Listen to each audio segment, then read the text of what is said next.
Hello guys, welcome to Arjun classes YouTube channel और arjuntheory.com website.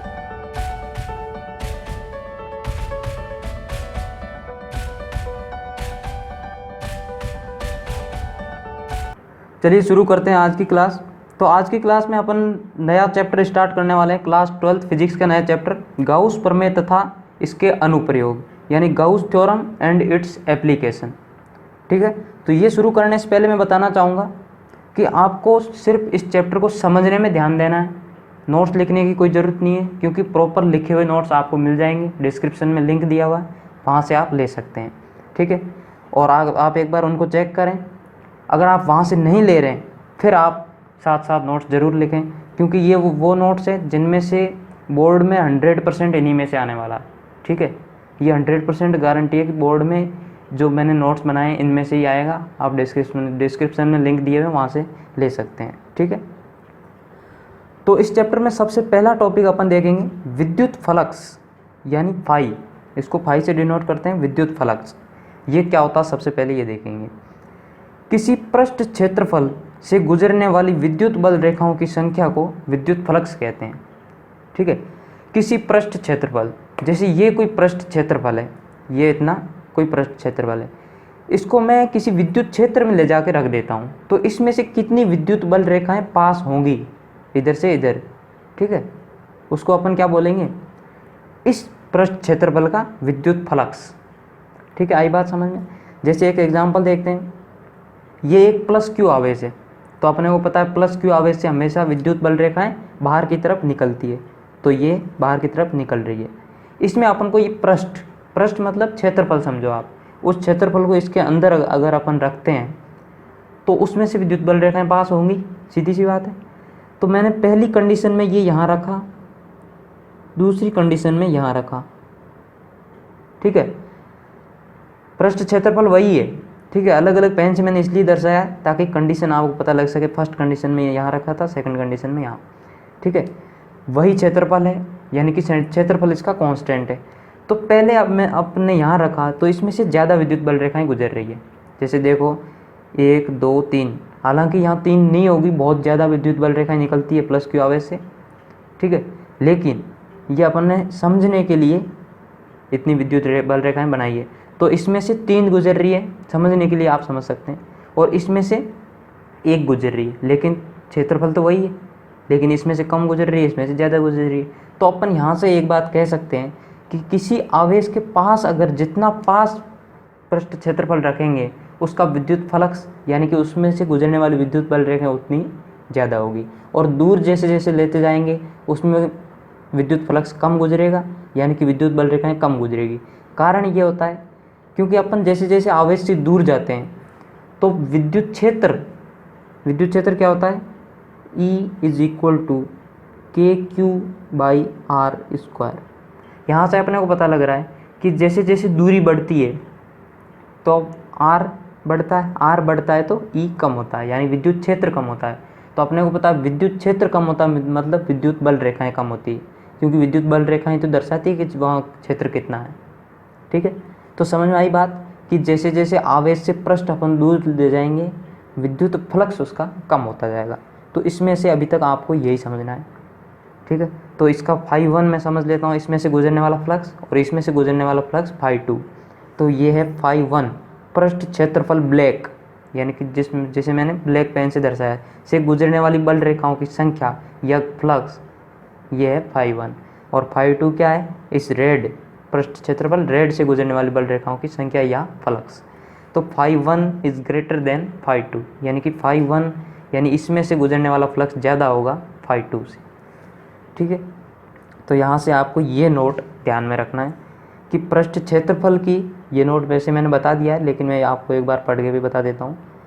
पृष्ठ क्षेत्रफल की आवेश से दूरी बढ़ने पर फ्लक्स, यानी कि उस पृष्ठ से गुजरने वाली बल रेखाओं की संख्या कम हो जाता है, यानी कि फ्लक्स कम हो जाता है, क्योंकि आवेश से जैसे जैसे हम दूर जाते हैं वैसे वैसे विद्युत क्षेत्र कम हो जाता है। ठीक है, आई बात समझ में। फ्लक्स क्या होता है और दूर आवेश से दूर अपन पृष्ठ को ले जाएंगे तो क्या फ़र्क पड़ता है। अब देखते हैं एक समान विद्युत क्षेत्र के कारण विद्युत फ्लक्स, यानी कि अपन ने मान लिया कि विद्युत क्षेत्र एक समान है, परिवर्तित नहीं होने वाला है, उसके कारण विद्युत फ्लक्स। तो अभी तक अपन ने क्या देखा, विद्युत फ्लक्स क्या होता है उसको समझा, फिजिकली होता क्या है, यानी कि कितनी बल रेखाएं उसमें से पृष्ठ में से गुजर रही है वो होता है, फिजिकली अपन ने देख लिया, तो बात समझ में आ गई फ्लक्स क्या होता है।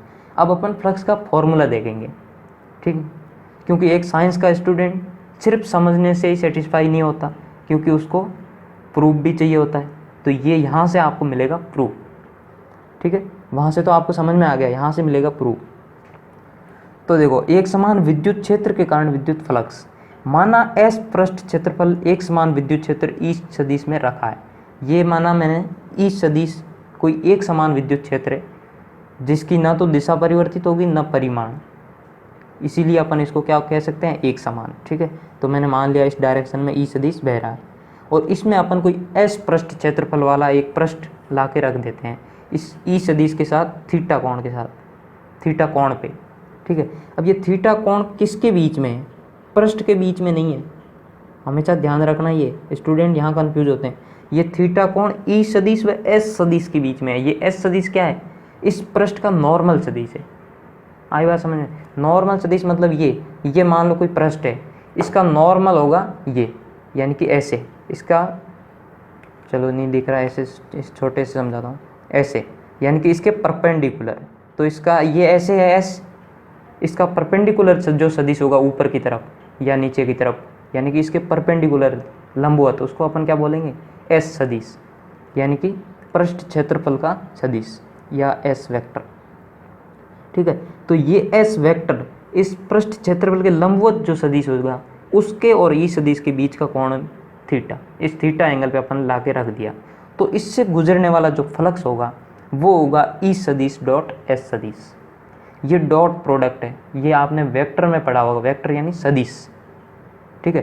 तो अपने को पता है डॉट प्रोडक्ट में क्या होता है, जैसे अपने पास कोई सी है इज इक्वल टू ए सदिश डॉट बी सदिश, ठीक है।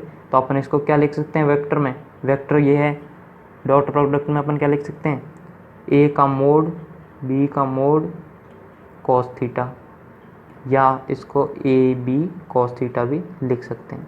तो ऐसे ही अपन ने ई सदिश डॉट एस सदिश होता है, तो इसको फाई क्या लिख दिया, ई एस कॉस थीटा, ठीक है।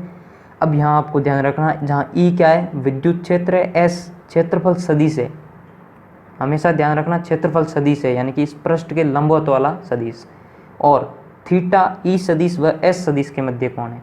अब बाकी तो सब कुछ पता लग जाएगा, लेकिन यहाँ आप कंफ्यूज हो सकते हैं, ठीक है। तो ये जरूर से ध्यान रखें, ई सदिश व एस सदिश के मध्य कोण है, न कि ई सदिश और पृष्ठ के मध्य कोण है, ठीक है। आई बात समझ में इतनी। तो ये होता है एक समान विद्युत क्षेत्र के कारण फ्लक्स, आपको ये फॉर्मूला भी याद रखना है और ये भी याद रखना है, ई एस कॉस थीटा, ठीक है। अब अपन देख लेते हैं कुछ कंडीशन, यानी कि इस पृष्ठ को अपन अलग अलग कंडीशन में रखें तो पृष्ठ मतलब ये विद्युत फ्लक्स कितना आएगा। फर्स्ट कंडीशन है केस 1, यदि कोई पृष्ठ क्षेत्रफल के लंबवत रखा हो विद्युत फ्लक्स तब कितना होगा, यानी कि विद्युत क्षेत्र के अंदर पृष्ठ लंबवत रखा हो, ठीक है। जैसे ये विद्युत क्षेत्र मैंने मान लिया इस तरफ बह रहा है, एक समान है, और इसमें मैंने पृष्ठ लंबवत रख दिया, ठीक है। पृष्ठ लंबवत मतलब समझ रहे हैं, पृष्ठ एकदम ऐसे लंबवत, जैसे ये ई सदिश इधर है तो पृष्ठ मैंने ऐसे रख दिया, ऐसे इसके अंदर से, यहाँ समझाता हूँ, ऐसे रख दिया, और ई सदिश ऐसे बह रहा है इस डायरेक्शन में, तो यहाँ से इसके अंदर से विद्युत बल रेखाएं गुजर रही होंगी, ठीक है। तो सबसे पहले अपन देखेंगे इसका फॉर्मूले से वैल्यू कितनी आएगी, फिर इसको समझेंगे। तो फॉर्मूले से देखते हैं, यहाँ theta is equal to 0 degree, कारण क्या है, क्योंकि अपन थीटा किसके बीच में लेते हैं, पृष्ठ के जो लंबवत सदिश और ई सदिश के मध्य, तो पृष्ठ ऐसे रखा है, पृष्ठ ऐसे रखा है, तो इसका लंबवत सदिश ऐसे होगा, ठीक है, और इस डायरेक्शन में ई सदिश है, तो दोनों की डायरेक्शन सेम है, मतलब बीच का एंगल कितना होगा, 0 डिग्री, तो थीटा इज इक्वल टू 0। अब फाई अपन जानते हैं ई एस कॉस थीटा, ये कब लगा सकते हैं अपन, जब विद्युत क्षेत्र समान हो, तो यहाँ अपन देख रहे हैं विद्युत क्षेत्र समान है, तो अपन ई एस कॉस थीटा लगा सकते हैं, is equal to E S cos theta की वैल्यू 0 डिग्री, तो फाई जो होगा वो होगा अधिकतम ई एस, यानी कि फाई की वैल्यू होगी वो ई एस होगी, क्योंकि कॉस 0 का मान 1 होता है तो ई एस। अब इसको मैंने आज साथ में लिखा अधिकतम, यानी कि इस कंडीशन में इस पृष्ठ से गुजरने वाला फ्लक्स अधिकतम होगा। अब क्यों होगा मैं बता रहा हूँ अभी, ठीक है। चलो देखते हैं। अब ये तो फॉर्मूले से वैल्यू आ गई, अब इसको समझते हैं ये अधिकतम क्यों होता है इस कंडीशन में, ठीक है। तो देखना, ये पृष्ठ है, अपने पास कोई पृष्ठ है, ये ऐसे विद्युत बल रेखाएं गुजर रही है, ठीक है। चलो यहाँ से इसी से समझाता हूँ। ये ऐसा कोई पृष्ठ है, इसमें से विद्युत बल रेखाएं गुजर रही है। अगर ये लंबवत है इसके, तो इसमें सबसे ज़्यादा विद्युत बल रेखाएं गुजर रही होंगी। अगर मैं जैसे जैसे इसको टेढ़ा करता जाऊँगा, ऐसे मान लो मैंने थोड़ी देर बाद कुछ ऐसा रख दिया, ऐसा,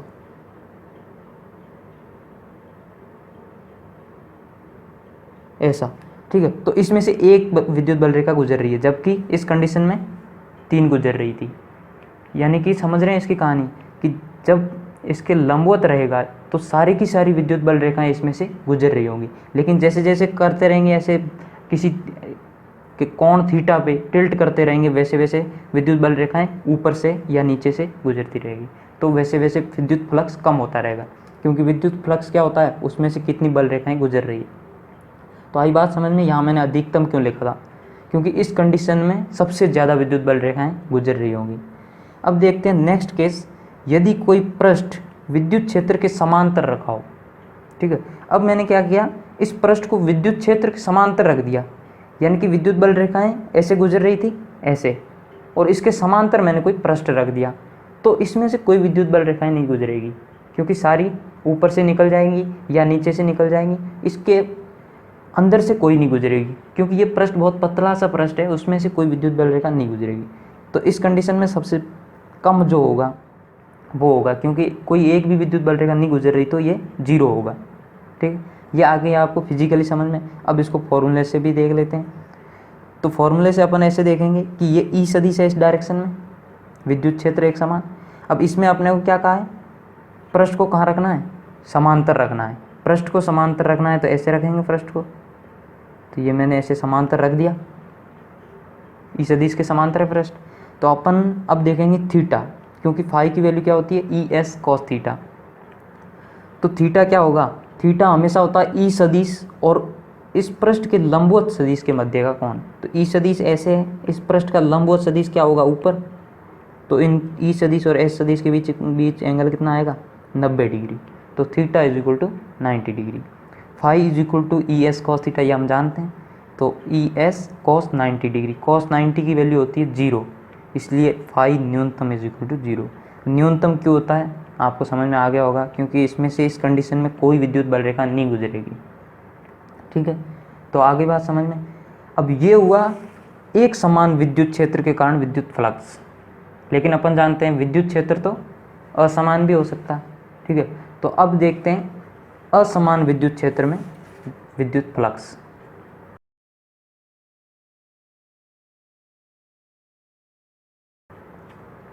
ठीक है, तो इसमें अपन क्या करेंगे कि अपने पास ये विद्युत क्षेत्र जो दे रखा है ये एक समान नहीं है। जैसे यहाँ ज़्यादा है, यहाँ फिर थोड़ा कम है, यहाँ कम है बिल्कुल, यहाँ बिल्कुल ही नहीं है, ठीक है। समझ में आ रही बात कि विद्युत क्षेत्र एक समान नहीं है, जबकि इसमें क्या था, इसमें एक समान विद्युत क्षेत्र था, ठीक है। इसमें एक समान नहीं है। तो इस कंडीशन में अपने को क्या देखना है, किसी पृष्ठ से कितना गुजरेगा फ्लक्स, ठीक है।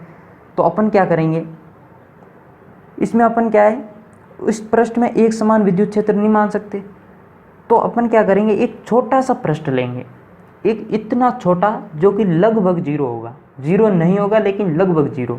तो उतने छोटे के अंदर अपन विद्युत क्षेत्रों को क्या मान सकते हैं, समान। जैसे मैं यहाँ एक पृष्ठ लूँ,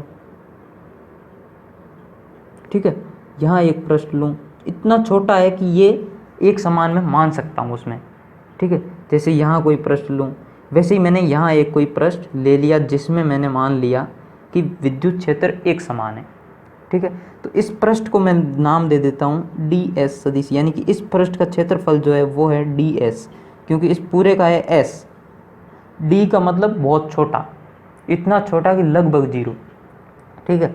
तो अपन पूरे का ना करते हुए सिर्फ एक छोटे का लिखते हैं, ठीक है। तो छोटे का अपन वैसे लिख सकते हैं क्योंकि उस इतने छोटे के लिए अपन क्या मान सकते हैं, विद्युत क्षेत्र को एक समान मान सकते हैं। तो अपन अभी जो अपन ने फॉर्मूला पढ़ा वो लगा सकते हैं, तो वो लगा देते हैं। तो इतने छोटे के कारण फाई क्या आ गया, डी फाई, यानी कि छोटे पार्ट के कारण फाई भी, यानी इससे गुजरने वाला फ्लक्स भी कम होगा। तो कम उस क्षेत्रफल के कारण phi d phi is equal to E सदिश डॉट डी एस सदिश। वहाँ क्या था, phi is equal to E सदिश डॉट एस सदिश ये था। लेकिन यहाँ अपन क्या देख रहे हैं, बहुत छोटे पार्ट के लिए, इसलिए d phi is equal to E सदिश को मैं कांस्टेंट मान सकता हूँ इतने छोटे पार्ट के लिए, इसलिए मैंने ई सदिश, और एस सदिश पूरे क्षेत्र का था। यहाँ अपन क्या मान रहे हैं, एक छोटा सा पार्ट, तो डी एस सदिश। तो यह बात आपको समझ में आई, ठीक है। तो ये बात आपको समझ में आ जानी चाहिए अब तक, ठीक है। अब ये बात अगर समझ में आ गई तो अब अपने को पता है इस छोटे छोटे पार्ट जैसे बहुत सारे पार्ट्स मिलके इस पूरे क्षेत्र का निर्माण करते हैं। तो इसमें खूब सारे ऐसे छोटे छोटे पार्ट्स होंगे, ठीक है। इनको अगर जोड़ दिया जाए तो अपने पास क्या आ जाएगा, पूरा क्षेत्रफल आ जाएगा, और उसमें से गुजरने वाला फ्लक्स भी आ गया, ठीक है। तो अपन जोड़ कैसे सकते हैं इतने छोटे छोटे पार्ट्स को, तो अपने को पता है इंटीग्रेशन यूज करते हैं अपन छोटे छोटे पार्ट्स को जोड़ने के लिए। तो अपन इसका क्या कर लेते हैं, इंटीग्रेशन यानी समाकलन। तो समाकलन D phi is equal to समाकलन ई सदिश डॉट डी एस सदिश। अब इस एक छोटे से पार्ट के फाई को समाकलित कर दिया जाए, यानी जोड़ दिया जाए, इतने छोटे छोटे सब को जोड़ दिया जाए, तो अपने पास क्या आ जाएगा, टोटल फाई, यानी इस पूरे पृष्ठ का फाई। तो phi is equal to integration E सदिश डॉट डी एस सदिश। यहाँ एक आपको इसके फुट में क्या लिखना है, एस। इसका मतलब ये कि ये पृष्ठीय समाकलन है, ठीक है। ये दिखाता है इसका पृष्ठीय समाकलन, ठीक है, यानी कि सरफेस इंटीग्रेशन। तो यहाँ आपको एस दर्शाना है। तो phi is equal to finally क्या आ जाएगा, integration S E D S cos theta, क्योंकि ये सदिश है, डॉट प्रोडक्ट है, डॉट प्रोडक्ट में अपन क्या कर सकते हैं, कॉस थीटा लिख सकते हैं। तो ये फॉर्मूला आ गया असमान विद्युत क्षेत्र में किसी पृष्ठ से गुजरने वाले फ्लक्स का, ठीक है। अब अपन देख लेते हैं इसका मात्रक। तो मात्रक अपन कैसे देखेंगे, मात्रक यहाँ से देखेंगे, यहाँ से, या मात्रक अपन पीछे वाले से भी देख सकते हैं, क्योंकि वहाँ आपको जल्दी से समझ में आएगा और आसानी से। ये फाई था, फाई इज इक्वल टू ई और एस, ठीक है। जहाँ ई क्या है, विद्युत क्षेत्र, जो कि क्या होता है, एफ बट्टा क्यू, ये अपने को पता है, कूलाम बल बटा आवेश। तो बल का होता है न्यूटन, चलो पहले उसमें रख देता हूँ, ई की जगह एफ बट्टा क्यू, आई बात इतनी समझ में। और ये है एस, ठीक है, एस मतलब क्षेत्रफल। तो अब इनकी यूनिट लिखते हैं, एफ मतलब बल की क्या होती है, न्यूटन, बट्टा आवेश की कूलाम, इनटू क्षेत्रफल की क्या होती है, मीटर स्क्वायर, ठीक है। तो फाइनली अपन इसकी यूनिट क्या लिख सकते हैं, न्यूटन इंटू मीटर स्क्वायर बटा कूलाम, ठीक है, आई बात समझ में। तो ये होती है इसकी यूनिट। अब अपन देखेंगे इसके एग्जाम्पल, ठीक है, 2 एग्जाम्पल देखेंगे जिसमें आपको हर बात क्लियर हो जाएगी, ठीक है। एग्जाम्पल 1 है, 10 मीटर स्क्वायर क्षेत्रफल का एक आयताकार पृष्ठ, क्षेत्रफल दे रखा है 10 मीटर स्क्वायर का आयताकार पृष्ठ 5 न्यूटन पर कूलाम परिमाण के एक समान विद्युत क्षेत्र में इस प्रकार रखा जाता है, यानी कि क्षेत्रफल दे दिया और विद्युत क्षेत्र दे दिया जो कि है एक समान, ठीक है। इस प्रकार रखा जाता है कि समतल ई सदिश के साथ 60 डिग्री का कोण बनाता है, समतल ई सदिश के साथ 60 डिग्री का कोण बनाता है। तो पृष्ठ से गुजरने वाला फ्लक्स ज्ञात करो। अब देखो इसमें नॉर्मली स्टूडेंट क्या करते हैं, ठीक है, गलती कहाँ करते हैं। सबसे पहले मैं गलत मेथड बताऊंगा कि आप यहाँ गलती कर सकते हैं, ज़रूरी नहीं है करेंगे पर कर सकते हैं, ठीक है। तो स्टूडेंट नॉर्मली क्या करते हैं, phi is equal to E S cos theta, ये फॉर्मूला अपन जानते हैं क्योंकि विद्युत क्षेत्र एक समान दे रखा है, तो ये फॉर्मूला अपन जानते हैं फाई का, और फाई अपने को पूछा है, ठीक है। तो स्टूडेंट क्या करते हैं, फाई में ई का मान रखा 5 न्यूटन पर कूलाम, और एरिया का मान ये रखा 10, और कॉस जो थीटा दे रखा है 60 डिग्री रख दिया, 5 × 10, कॉस 60 का मान 1/2, तो फाइनली अब उनका आंसर आ जाता है phi is equal to 25 newton metre square बटा कूलम, जो कि गलत है। अब गलत क्यों है? गलत, अब देखते हैं सही मेथड। सही मेथड ये है, अपन ने गलती इसमें कहाँ की है? गलती यहाँ की है, मैंने बार बार आपको जोर दे दे के कहा है कि थीटा क्या होता है? थीटा हमेशा होता है एस सदिश और ई सदिश के मध्य कोण, लेकिन ये अपने को क्या दे रखा है? समतल और ई सदिश के मध्य कोण दे रखा है। चलिए एग्जाम मतलब डायग्राम से समझाता हूँ। ये मान लो अपने पास कोई पृष्ठ है, ठीक है, इस पृष्ठ का ई सदिश के साथ अपने को एंगल दे रखा है, ठीक है, 60 डिग्री। लेकिन अपने को पता है एस सदिश किस डायरेक्शन में होता है? इस पृष्ठ से 90 डिग्री पे, यानी कि इसके लंबवत, तो ये होगा इस डायरेक्शन में। अब अपन थीटा कहाँ से लेते हैं? ई सदिश और एस सदिश के मध्य, जो कि होगा ये पूरा है 90, ये है 60, तो ये कितना बच गया? 30 डिग्री। तो थीटा कितना आएगा? 30 डिग्री। ये आपने गलती की हो सकती है, ज़रूरी नहीं है आप गलती करो, क्योंकि अगर आपने क्वेश्चन ढंग से पढ़ा है तो गलती होने का कोई चांस नहीं है। तो अब ये सही मेथड है, phi is equal to S cos theta, formula यही लगेगा। थीटा यहाँ क्या है? ई सदिश व एस सदिश के मध्य कोण, ना कि ई सदिश व पृष्ठ के मध्य कोण। तो थीटा 30 डिग्री रखेंगे तो 5, क्योंकि ई का मान 5 है और एस का मान 10 है, कॉस 30 डिग्री, कॉस 30 का मान √3/2। तो फाइनली अपने पास फाई आ जाएगा 25√3 न्यूटन मीटर स्क्वायर बटा कूलम, ठीक है। अब कुछ स्टूडेंट यहाँ गलती करते हैं, फाई इज इक्वल टू 25√3 जल्दी में लिख देते हैं एग्ज़ाम में, ठीक है, जो कि गलत है। आप साथ में यूनिट ज़रूर लिखें। जब तक आप साथ में यूनिट नहीं रखेंगे तब तक उस आंसर का कोई मतलब नहीं है। जैसे आपका आंसर आया 2, सीधा आपने आंसर लिख दिया फाई इज इक्वल टू, ये एक एग्जांपल समझा रहा हूँ, वो एग्जांपल ख़त्म हो गया। आपको मैं यूनिट का महत्व बता रहा हूँ, ठीक है, इसलिए आप यूनिट ज़रूर लिखें एग्ज़ाम में, क्योंकि एग्जामिनर नंबर काट सकता है। जैसे आपका फाई आया 2, ठीक है, 2 मतलब 2 न्यूटन इंटू मीटर स्क्वायर बटा कूलम, ठीक है। इसका मतलब तो है कि आपका फाई आया है 2, क्योंकि पीछे आपकी यूनिट लिखी है। आप सीधा लिख रहे हैं फाई इज इक्वल टू 2, ठीक है। तो यहाँ मैं 2 को क्या समझूँ? 2 पेन भी हो सकते हैं, 2 पेज भी हो सकते हैं, 2 कुछ भी हो सकता है, ठीक है, हाथी घोड़े कुछ भी। तो आपको यहाँ पीछे यूनिट ज़रूर लिखनी है, यूनिट से ही बात पता लगती है कि वो आपने क्या निकाला है, ठीक है। तो यहाँ से आई होप आपको समझ में आया होगा कि यूनिट का क्या महत्व है। और एग्ज़ाम में जो लोग ये सोच के आते हैं हमारे 100 में से 100 आएंगे, लेकिन उनके 1-2 नंबर कट जाते हैं, वो यहाँ कटते हैं, वो कहीं ना कहीं यूनिट मिस कर देते हैं, ठीक है। तो अब अपन आगे देखते हैं एक और एग्जांपल, जिससे आपको लगभग ये जो टॉपिक था विद्युत फ्लक्स का 100% क्लियर हो जाएगा। एक एग्जांपल और देख लेते हैं। चित्र में प्रदर्शित अर्धगोलाकार पृष्ठ से गुजरने वाले विद्युत फ्लक्स की गणना कीजिए। आपको ये चित्र दे रखा है क्वेश्चन में, जिसमें ई सदिश इस डायरेक्शन में बह रहा है, एक समान, ठीक है। और ये इसका जो ये है क्षेत्रफल, यानी कि इसका जो पृष्ठ है, इसके साथ इसका जो नॉर्मल है वो ई सदिश के साथ थीटा कोण बना रहा है। आई बात समझ में? नॉर्मल मतलब एस सदिश, ई सदिश के साथ, ये इधर ई सदिश है, ई सदिश के साथ थीटा कोण बना रहा है। तो सीधी सी बात है, अपन थीटा क्या लेते थे? एस सदिश और ई सदिश के मध्य, तो यहाँ थीटा ही रहेगा। तो अपने फाई क्या कैसे निकालेंगे? फाई अपन जानते हैं, क्योंकि विद्युत क्षेत्र एक समान है, तो phi is equal to E S cos theta. तो यहाँ एस क्या है? पाई आर स्क्वायर, क्योंकि ये एक सर्कल बन गया, सर्कुलर, ठीक है।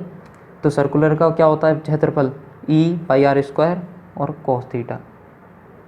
तो फाइनली ये आ गया आपका phi, pi R square into E cos theta newton metre square बटा कूलम, ठीक है। तो आई होप आपको आज की क्लास समझ में आई होगी, ठीक है। अगर अभी तक आपने इस वीडियो को लाइक या शेयर नहीं किया तो लाइक भी कर दीजिए, शेयर भी कर दीजिए, और इस चैनल को सब्सक्राइब करना ना भूलें, क्योंकि इस पे फिजिक्स, केमिस्ट्री और मैथ्स से रिलेटेड हिंदी में वीडियोज़ अपलोड होते रहते हैं। उनको देख के आप बोर्ड में अच्छे मार्क्स ला सकते हैं और कॉम्पिटिटिव एग्ज़ाम में भी, ठीक है। और अगर आपको नोट्स चाहिए खरीदने हैं तो डिस्क्रिप्शन में लिंक दिया हुआ है, वहाँ से आप खरीद सकते हैं, ठीक है। Thank you, thanks for watching.